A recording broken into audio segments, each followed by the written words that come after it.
Patna high court का बड़ा फैसला सामने आया है।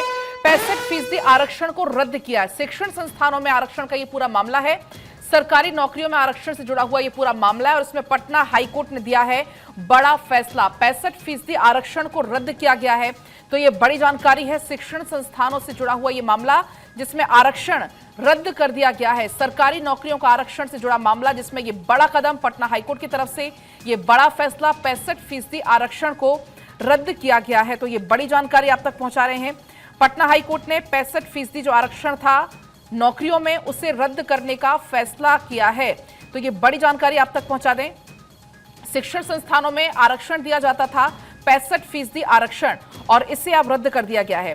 दरअसल हाईकोर्ट ने बिहार के उस कानून को रद्द कर दिया जिसमें पिछड़ा वर्ग, अत्यंत पिछड़ा वर्ग, अनुसूचित जाति, अनुसूचित जनजाति के लिए 50% से बढ़ाकर 65% आरक्षण कर दिया गया था। और अब इस मामले में ये बड़ा अपडेट है। 50 से 65% आरक्षण कर दिया था और जिसे अब रद्द करने का फैसला लिया गया है। कोर्ट ने बिहार पदों और सेवाओं में रिक्तियों का आरक्षण जो अधिनियम था उसको रद्द करते हुए यहां पर अपडेट ये दिया है। आपको बता दें, बिहार विधानमंडल द्वारा संशोधन को चुनौती देने वाली याचिका पर सुनवाई हो रही थी और सुनवाई के दौरान ये बड़ा फैसला सुनाया गया है। बिहार सरकार द्वारा आरक्षण बढ़ाने के फैसले को पटना हाईकोर्ट ने अब रद्द कर दिया है। दरअसल बिहार ने उस कानून को हाईकोर्ट ने उस कानून को रद्द किया है जिसमें पिछड़ा वर्ग, अत्यंत पिछड़ा वर्ग, अनुसूचित जाति और अनुसूचित जनजाति के लिए आरक्षण को 50% से बढ़ाकर 65% कर दिया था। कोर्ट ने बिहार पदों और सेवाओं में रिक्तियों का आरक्षण अधिनियम 2023 और बिहार शैक्षणिक संस्थानों में प्रवेश में आरक्षण संशोधन अधिनियम उसको समानता का उल्लंघन बताते हुए इसे रद्द कर दिया है। इसी बीच सर्वेश जुड़ गए हैं। सर्वेश, ये पूरा मामला जिसे 65% आरक्षण था उसे रद्द कर दिया है। शिक्षण संस्थानों में ये पूरा आरक्षण अपडेट इसमें आप दीजिएगा। देखिए, जिस तरीके से जाति आधारित गणना के बाद बिहार में 50% से बढ़ाकर 65% आरक्षण को कर दिया गया था। इसके अलावा आपको पता होगा कि 10% आर्थिक आधार पर भी आरक्षण दिया गया था। तो कुल 75% आरक्षण बिहार में था।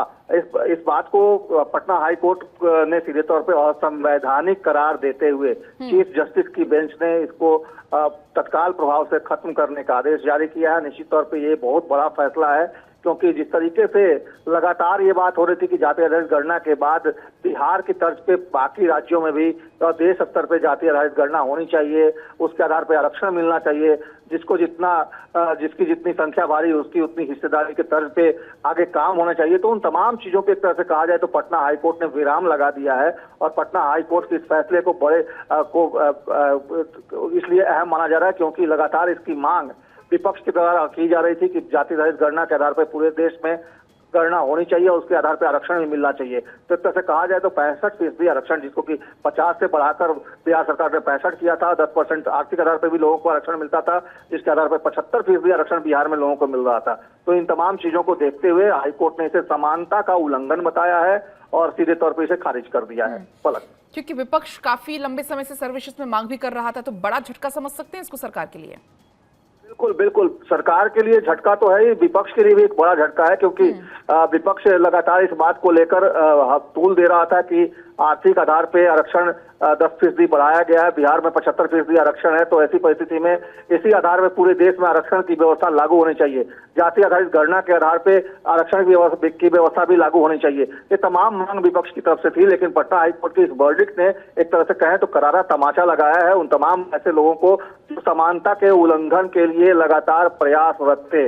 और हाईकोर्ट ने इसको समानता का उल्लंघन, मौलिक अधिकारों का उल्लंघन और असंवैधानिक करार देते हुए इस पूरे आरक्षण की प्रक्रिया को ही खारिज कर दिया। निश्चित तौर पे एक बड़ा झटका है तमाम ऐसे लोगों के लिए जो आरक्षण की मुखालफत करते थे, आरक्षण की वकालत करते थे। तो इन तमाम लोगों के लिए एक तरह से कहा जाए तो अब इस पटना हाईकोर्ट ने एक बड़ा झटका दिया है और अब देखने वाली बात होगी कि आगे अब ऐसे में राजनीतिक दल क्या करते हैं। पलक, अगर हम बात करें इस पूरे मामले में आरक्षण को रद्द करने के मामले में हाईकोर्ट की तरफ से क्या क्या कुछ पॉइंट्स इसमें गिनाए गए? ये देखिए, कहा गया है कि समानता का उल्लंघन है ये सीधे तौर पे। अगर देश स्तर पे अगर आरक्षण की व्यवस्था की गई है तो वो उसके आधार पे ही लागू होना चाहिए। कहीं कोई राज्य अपने स्तर पे उसमें अगर बढ़ोतरी करता है और किसी जगह किसी चीज में कोई कमी करता है तो निश्चित तौर पे वहां जो अन्य जातियों के लोग हैं उनके लिए एक तरह से कहा जाए तो असमानता की स्थिति उत्पन्न होगी। आपस में जो मंडल कमीशन के दौर में देखने को मिला था उस तरह का दौर सामने आ जाएगा बैकवर्ड फॉरवर्ड की राजनीति और बैकवर्ड फॉरवर्ड की लड़ाई शुरू हो सकती है। तो ये तमाम चीजें थी जिसको देखते हुए हाईकोर्ट ने इसको सीधे तौर पे असंवैधानिक करार दिया। हाईकोर्ट ने सीधे तौर पे कहा है कि ये समानता का उल्लंघन है, असंवैधानिक है। इस तरह से आपसी विद्वेष बढ़ेगा, लोगों में भेदभाव की भावना बढ़ेगी। तो इन तमाम चीजों को हाईकोर्ट ने अपने वर्डिक्ट में सीधे तौर पे मुख्य न्यायाधीश ने कहा है। और अब आगे अब उनके जजमेंट की कॉपी जब सामने आएगी तो और भी चीजें स्पष्ट होंगी कि आखिर कौन कौन से पॉइंट, कौन कौन से बिंदु पे हाईकोर्ट को आरक्षण को लेकर आपत्ति थी, ऐतराज था, जिसके आधार पे इतना बड़ा फैसला लिया गया है। ठीक है, तब भी हम आपसे अपडेट लेंगे सर्वेश। फिलहाल आपका बहुत शुक्रिया तमाम जानकारी के लिए।